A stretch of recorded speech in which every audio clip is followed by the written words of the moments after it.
Students, करारोपण के प्रभाव के अंतर्गत हम लोग करारोपण के अन्य प्रभाव का अध्ययन कर रहे थे, जिसमें हम लोगों ने करारोपण, आर्थिक स्थिरता, करारोपण और मुद्रास्फीति काफ़ी सारी टॉपिक्स को कवर कर लिया था। अब हम लोग लेंगे कर एवं मंदी।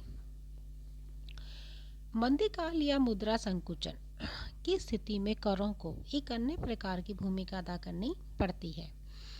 मंदी काल में नए कर लगाना सामान्यतः वांछनीय नहीं समझा जाता, क्योंकि इसमें एक और क्रय शक्ति कम हो जाती है तो दूसरी ओर विनियोग में कमी हो जाती है। लोगों की क्रय शक्ति में कमी होने का स्वाभाविक परिणाम यह होता है कि वे कम व्यय कर पाते हैं। इससे वस्तुओं तथा सेवाओं की मांग सामान्य रूप से कम हो जाएगी और रोजगार एवं व्यवसायिक क्रियाओं में शिथिलता आ जाएगी। विनियोग में कमी होने से रोजगार एवं व्यवसायिक क्रियाओं में शिथिलता आ सकती है। अतः मंदी काल में यह आवश्यक है कि करों की मात्रा पहले से कम कर दी जाए, सार्वजनिक व्यय में वृद्धि कर दी जाए, ऐसे उद्योगों को चालू किया जाए जिनमें अधिक व्यक्तियों को नौकरी मिल सके। मंदी काल के लिए घाटे के बजट का सुझाव दिया जाता है, क्योंकि ऐसे बजट से लोगों के हाथों में रहने वाली क्रय शक्ति के परिणामों में वृद्धि हो जाती है। मंदी काल में उन करों में कमी करना विशेष रूप से आवश्यक होता है जिनका भार कम आय वाले तथा निर्धन वर्ग पर अधिक पड़ता है। जिन करों का भार धनी व्यक्तियों पर अधिक पड़ता है उनमें अधिक कमी करने की आवश्यकता नहीं होती, क्योंकि उपभोग की मात्रा में केवल निर्धनों का कर भार कम करने से ही वृद्धि होगी। करों द्वारा जो धन का पुनर्वितरण होता है वह मंदी को रोकने में सहायता करता है, क्योंकि पुनर्वितरण संबंधी करारोपण के कारण क्रय शक्ति समाज के धनी वर्ग की ओर से निर्धन वर्ग की ओर स्थानांतरित हो जाती है। यह भी सुझाव दिया जाता है कि मंदी काल में उपभोग को बढ़ाने के लिए बचत तथा धन संचय पर कर लगाना चाहिए, ताकि लोगों को अधिक व्यय करने के लिए प्रोत्साहन मिल सके और वस्तुओं की अधिक मांग उत्पन्न हो सके तथा व्यवसायिक क्रियाओं एवं रोजगार में वृद्धि हो सके। उन करों को घटा देना चाहिए जिनसे विनियोग हतोत्साहित होते हैं, क्योंकि ऐसे करों में उत्पादन क्रियाओं का स्तर नीचा ही बना रहता है और वे मंदी काल को बढ़ावा देते हैं। नए विनियोग को प्रोत्साहन प्रदान करने के लिए कुछ रियायतें देनी चाहिए। स्पष्ट है कि मंदी काल में करारोपण के द्वारा आर्थिक क्रियाओं को स्थायी रूप प्रदान कर सकें और रोजगार की स्थिति को सुधार सकते हैं।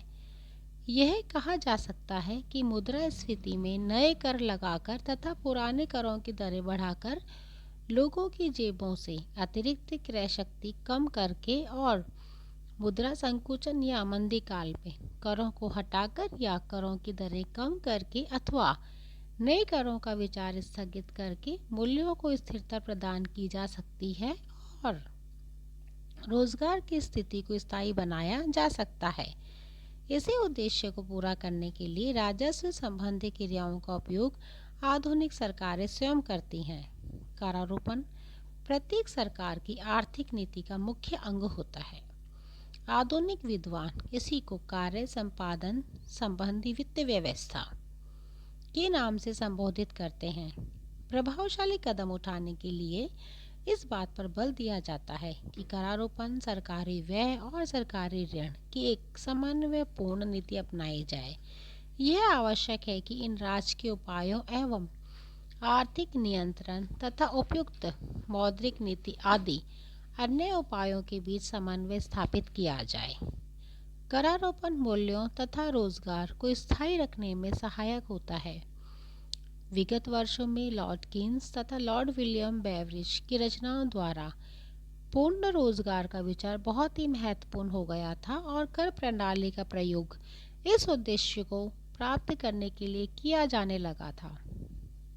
लॉर्ड कीन्स ने इस संबंध में जो विचार प्रस्तुत किए उनका विवरण प्रोफेसर न्यूमैन के द्वारा इस प्रकार किया गया। वो कहते हैं कि जहाँ तक संभव हो ब्याज की दर को न्यूनतम रखा जाए ताकि लाभ अर्जित करने के लिए पूंजी का विनियोग सरलता पूर्वक किया जा सके। दूसरा बिंदु वो कहते हैं निजी विनियोग को सार्वजनिक विनियोग द्वारा सहायता दी जाए।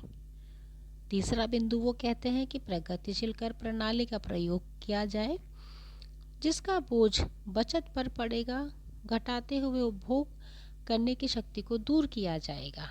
प्रोफेसर न्यूमैन कहते हैं कि हमारा अनुभव इसकी पुष्टि करता है कि नए विनियोगों पर गुणक प्रभाव बहुत कुछ वैसा ही था जैसा कि कीन्स ने बताया था और इससे सार्वजनिक निर्माण के नियोजन के काम को बहुत अधिक महत्व मिला है। यदि अमेरिकी व्यापारियों का एक बड़ा वर्ग घाटे के व्यय तथा उपभोग से होने वाली कुल वृद्धि में अविश्वास व्यक्त न करता तो सार्वजनिक निर्माण की नीति को जो सफलता प्राप्त हुई उससे कहीं अधिक सफलता प्राप्त हुई होती। आर्थिक स्थिरता के विचार के अंतर्गत विनिमय स्थिरता और मूल्य स्थिरता दोनों ही शामिल हैं। पूर्ण रोजगार को प्राप्त करने के लिए आर्थिक स्थिरता अनिवार्य है। कीन्स कहते हैं मौद्रिक नीति का उद्देश्य व्यापार चक्र के द्वारा उत्पन्न होने वाली तेजी और मंदी को कम करना एवं रोजगार के बिंदु पर बचत तथा विनियोग के मध्य साम्य स्थापित करना होना चाहिए। उनका कहना था कि आर्थिक स्थिरता के उद्देश्य को प्राप्त करने के लिए पूंजीवादी अर्थव्यवस्था का नियमन करना होगा। प्रोफेसर डर्ले डिलार्ड के अनुसार कीन्स का विश्वास था कि निजी पूंजीवाद को बनाए रखने के लिए उसके सबसे बुरे दोष को दूर करना होगा।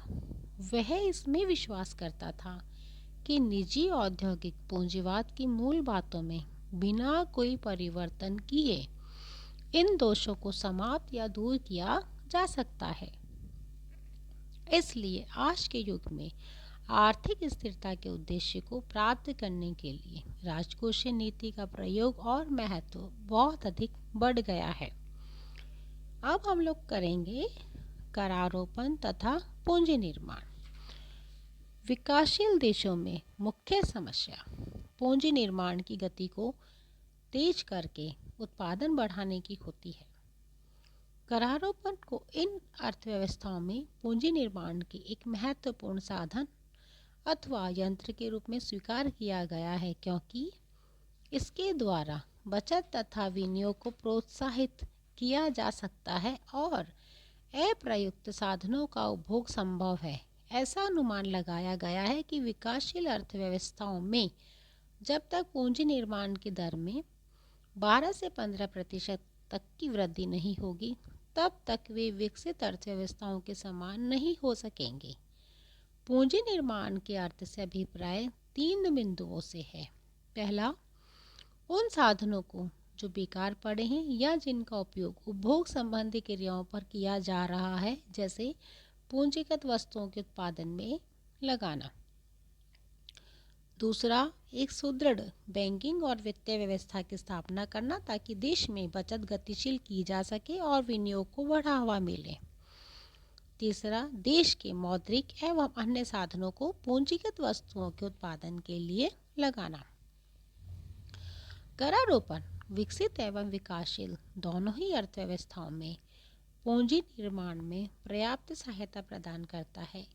जिन देशों में आर्थिक विकास ऊंची अवस्था में है वहां लोगों की आय प्राप्त होती है और कर देय क्षमता अधिक होती है। इसलिए राज्य करारोपण के द्वारा पर्याप्त आय प्राप्त कर सकता है और आय को पूंजी निर्माण योजनाओं में लगा सकता है। यही कारण है कि हमें विकसित देशों में सरकार द्वारा सड़क, रेल, तार, टेलीफोन, जल, विद्युत शक्ति आदि की अनेक व्यवस्थाएं देखने को मिलती हैं। इन सब की व्यवस्था सरकार द्वारा करारोपण से प्राप्त आय से की गई है अथवा ऐसे ऋणों द्वारा की गई है जो बाद में करारोपण द्वारा प्राप्त आय से चुकाए जाएंगे। विकासशील अर्थव्यवस्थाओं में निर्धनता अमितव्ययी उपभोग तथा विनियोजन के उचित अवसरों के अभाव में पूंजी निर्माण की गति धीमी होती है। विकसित अर्थव्यवस्थाओं की तुलना में विकासशील अर्थव्यवस्थाओं में पूंजी निर्माण की गति में वृद्धि की बहुत आवश्यकता होती है। इस दिशा में निजी प्रयास भी प्रभावी नहीं होते, इसलिए राज्य का यह कर्तव्य रह जाता है कि वह उस समय तक पूंजी निर्माण के प्रयास जारी रखें जब तक उनके अभाव में पूंजी निर्माण के स्तर को स्थायी रखना संभव न हो। इस उद्देश्य को पूरा करने के लिए यह आवश्यक है कि बचत और विनियोग को प्रोत्साहित किया जाए ताकि करारोपण सहायक सिद्ध हो। जब सरकार करारोपण के द्वारा पूंजी निर्माण करती है तो इसका भार निर्धन व्यक्तियों पर अधिक पड़ता है। एक और तो जीवन स्तर पहले से ही गिरा हुआ होता है और दूसरे करारोपण से जीवन स्तर और नीचे गिरने लगता है। इसलिए सरकार उपभोग पर नियंत्रण करके साधनों को पूंजीगत वस्तुओं के उत्पादन में लगाती है। इस उद्देश्य को पूरा करने के लिए वह अप्रत्यक्ष करारोपण करती है। सरकार का यह प्रयास होता है कि लोगों के उपभोग को तत्कालीन जीवन स्तर से नीचे न गिरने दिया जाए और आय में जितनी वृद्धि होती जाए उसे बढ़ते हुए अनुपात में पूंजी निर्माण में यूज किया जाए।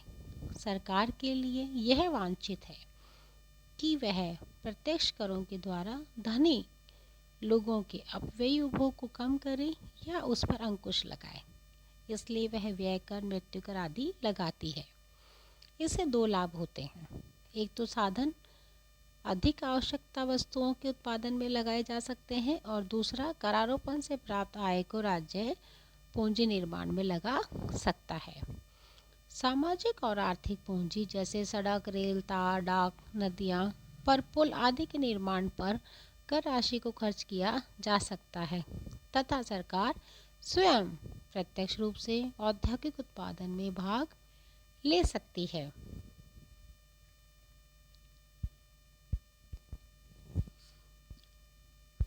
करों की प्रगतिशीलता की मात्रा का मापन तथा संपूर्ण कर प्रणाली की प्रगतिशीलता, इस बिंदु पर भी हम थोड़ी सी चर्चा करते हैं। करों की प्रगतिशीलता की मात्रा के मापन और संपूर्ण कर प्रणाली की प्रगतिशीलता के अध्ययन के बिना करारोपण का अध्ययन अधूरा होता है।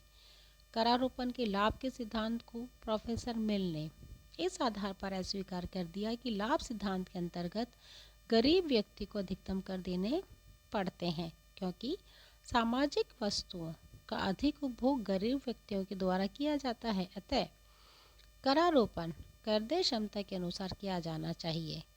करदेय क्षमता सिद्धांत के अनुसार सभी व्यक्तियों के द्वारा कर के भुगतान के रूप में किया गया त्याग बराबर होना चाहिए। इस सिद्धांत के अनुसार करों का ढांचा प्रगतिशील होना चाहिए। प्रगतिशील करारोपण का औचित्य यही है कि एक धनवान व्यक्ति आय की एक अतिरिक्त इकाई प्राप्त करके नीची सीमांत उपयोगिता प्राप्त करता है। यदि वह आय की एक इकाई सरकार को कर के रूप में त्याग कर देता है तो उसे कम संतोष या कम उपयोगिता का त्याग करना पड़ता है। अतः धनवान की करदेय क्षमता अधिक होती है।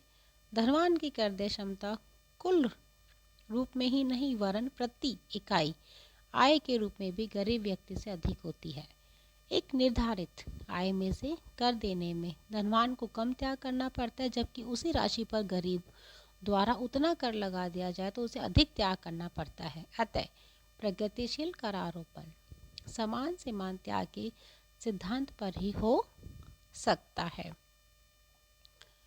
अतः हम ये कह सकते हैं कि करारोपण के अनेक प्रभाव पड़ते हैं और एक अच्छी सरकार को अधिकतम सामाजिक कल्याण कर सके इस तरह के करारोपण की व्यवस्था करनी चाहिए।